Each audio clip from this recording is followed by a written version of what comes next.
خواهشات په زنځیر باندې تړلې ژوندون ډېر ستړی کړی یم دې ستړی وخت ستړی ژوندون زما ارمان دی چې زه هم د چا په شان جوړ شم چې د دې خپل کلي ملک جوړ شم یا خان جوړ شم څومره مزه به کړي چې برېتې مې کونډه پرېښې وي په هر یو کور کې مې شر پرېښې وي لانجه پرېښې وي ټوپک په لاس کې ټوپې مې په تندي پرته وي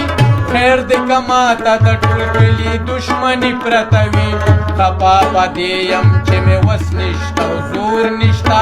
زه په پردي کور کې اوسېږم زما کور نشته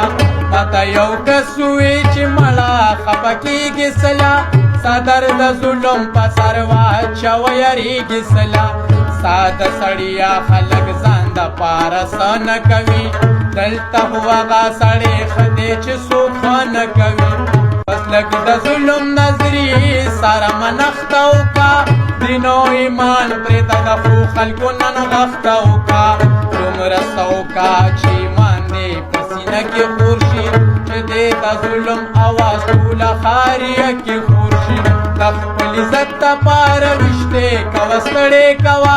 په دوه څلور لکه روپۍ خلکو له مړې کوه کچه ټوپک واخله په کلي کې سړی وله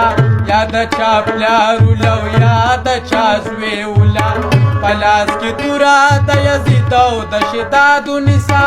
کورونه ونیسه د خلکو نه جیداد ونیسه چې ظالمان او قاتلان دې خونړی وګڼي دا کلي خلک په دې مشر د جرګې وګڼي بیا په جرګه کې په لکونو مچل کې اخلا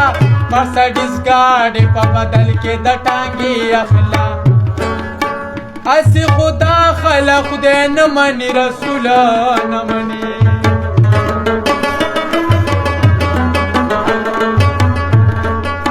صرف سره سترګه مني ټوپک مني اصول نه مني